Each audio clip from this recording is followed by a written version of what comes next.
I will not sign a plan that adds one dime to our deficit. And the only way we can do it will not add one dime to our deficit. If Washington starts taking responsibility for every dime that it's spent, so that it doesn't add a dime to our deficit. $58.6 trillion dimes, Mr. Levin. You know, I would say to the president, why do you keep lying? Why do you keep lying to the American people? A Castro-like speech last night, albeit in English. Lie after lie after lie. I'll tell you why you keep lying, because your record stinks. 23 million people are unemployed. Real unemployment's almost 15%. You didn't say any of this in your long speech last night.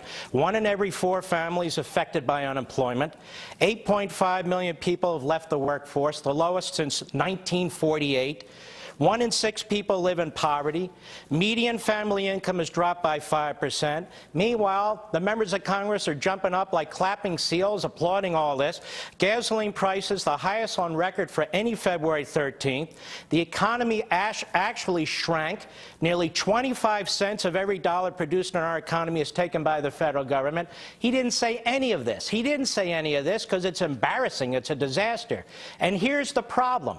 The reason why he doesn't take responsibility for this is, before you can even hold him to account, he's proposing more programs, more trusts, more partnerships, more agencies, more spending, and so you can't keep up with the guy. So for him, America is a problem. The free enterprise system is a problem. The American people are a problem. He treats us like we're France. And one of the things that bothers me most, Sean, is this. This is a copy of the Constitution. This is a Bible. Obama put his hand on this and swore to uphold this, and then he keeps saying, as he did last night to Congress, if you don't do what I want you to do, I'm going to act on my own.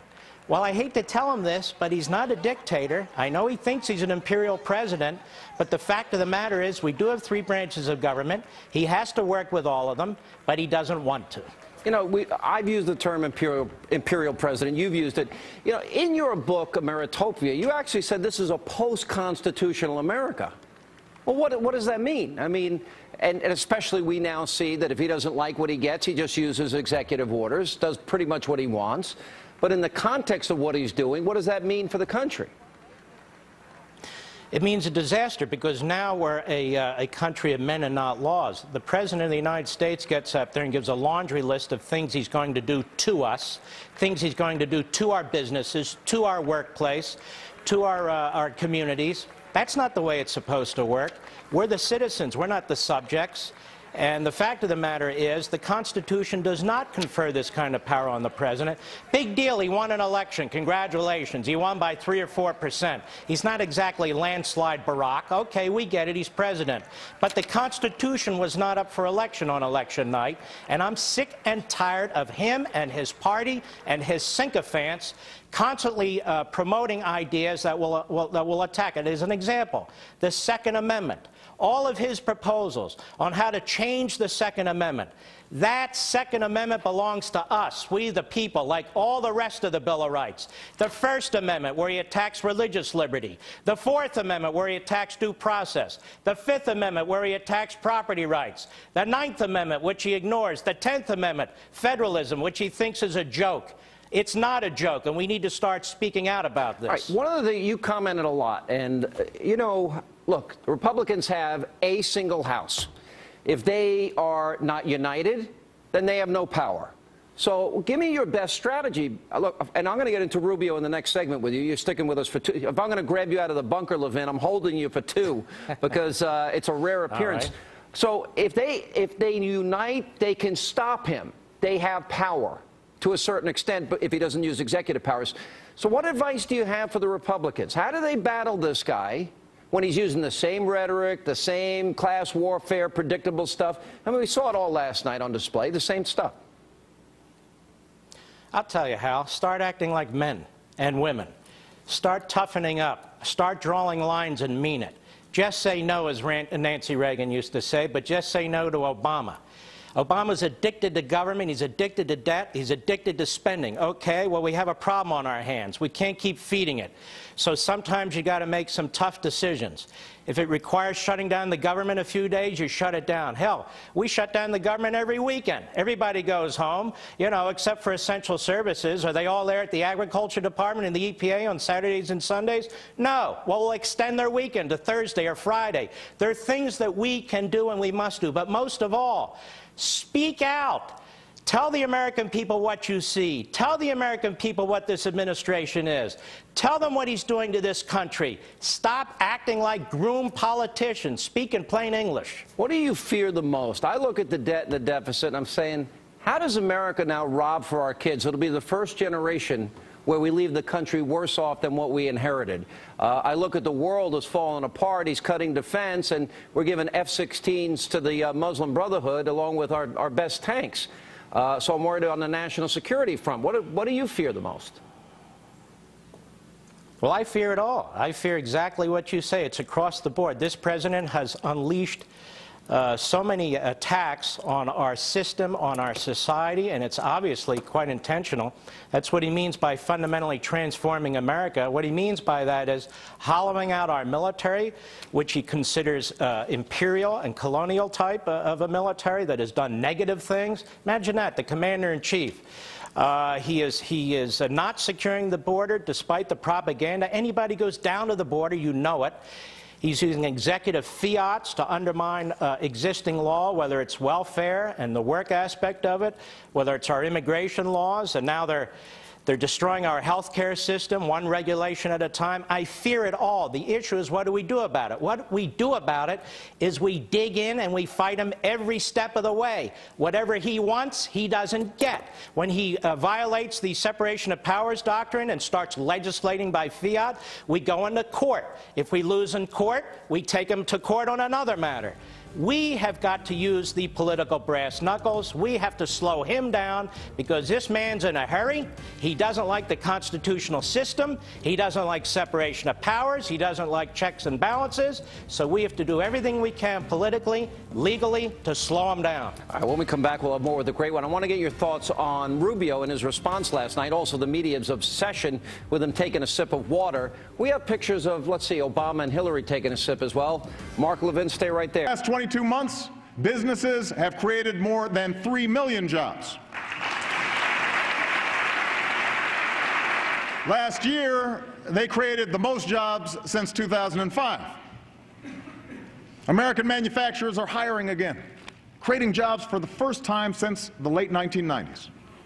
What do you think about all these things that he gets away with? You can add Benghazi to the list. How does he get away with it? Is it just the media? People are interested in, I don't know, other things? Why? Well, first of all, if everything's so swimmingly going along here, why do we need all these programs? He should have just said, America's in great shape, good night. And he didn't do that because it's a joke. How does he get away with it? Well, you know how he gets away with it. The media in this country are sycophants. They root for big government. Academia in this country, they live off of big government. And of course, the Democrat Party has been hijacked by the radical left. There are no more moderate conservative Democrat politicians. They're a bunch of 1960s retreads, or worse. That's how he gets away with it. So the problem for me, though, is when you listen to him, I'm focusing on jobs, he's destroying jobs. I'm focusing on the debt, he's ballooning the debt. Everything he focuses on, he destroys. So you got to hope he's not going to focus on you. I hope so. All right, let me ask you this. I thought the big story of the night was the Republican response, Marco Rubio. And we'll get into this later as the program unfolds, Mark, but they're making a big deal. The Drudge Report has a headline, Watergate 2013. And it's interesting. You know, I've given speeches. You've given speeches. I take a sip of water when I'm giving a speech. I have my water right here, my Poland Springs right there. I take drinks while I'm on the air. But that's their focus because I think the substance was so good. Now, let's look at Barack Obama. This was put out by the AP. It's also on the Drudge Report.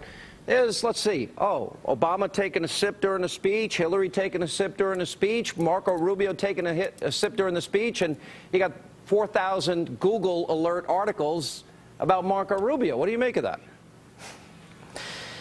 Well, Obama takes a cigarette drag when nobody's looking, and, you know, Clinton's hanging out when the interns when nobody's looking. I think this is stupid. I watched the Rubio speech, and I thought it was the greatest reply to a State of the Union speech I ever saw, and the substance was unbelievable. He laid out the conservative, principled case and applied it to what's going on today in our society, but he also laid out what Obama was doing in no uncertain terms and what the future looks like with either path. This Rubio is a superstar. He was excellent. Look, I know he didn't have the clapping seals jumping up and down every time and 20 minutes of a pre-show, pre-State of the Union discussion, hype from the media and all the presidential trappings and all, which makes it more remarkable what Rubio did. Rubio gave a tremendous speech, and frankly, so did Rand Paul. Yeah. I agree with both of those things. I thought it was the best speech response to a State of the Union that I had seen. I agree with you on that point, and I agree about Rand Paul also. You said, and it caused a little bit of a controversy, about the Muslim Brotherhood having infiltrated our government, and I believe it was in reference to the F-16s and the tanks that were given to Morsi, the 9/11 truther that thinks the Israelis are descendants of apes and pigs, which is the dumbest policy I think I've seen. Explain. Well, they might as well have infiltrated our government. They have a friend in the Oval Office. They've had visitors in the Oval Office. I don't know why we can't be truthful about this, why we have to censor the facts. The fact is that Obama is insisting on arming a terrorist regime, the Muslim Brotherhood regime in Egypt, that is now coordinating with or attempting to align itself with the regime that's in Tehran. And why the hell would we be sending them 16 F-16s and Abrams tanks and everything else when that government, in fact, may fall? Why do we reward that? I mean, we're hollowing out our own military. We can't even have 2 aircraft carriers in the region at the same time. An aircraft carrier, Lincoln, hasn't moved because we can't fuel it. We're giving 16 F-16s to the Muslim Brotherhood president of Egypt. That's exactly what I mean. This president has his priorities all screwed up. All right, great one. Good to see us. Come out of the bunker once in a while and join us. We love having you. Thank you. God bless you. Take care. God bless you. You're a great American.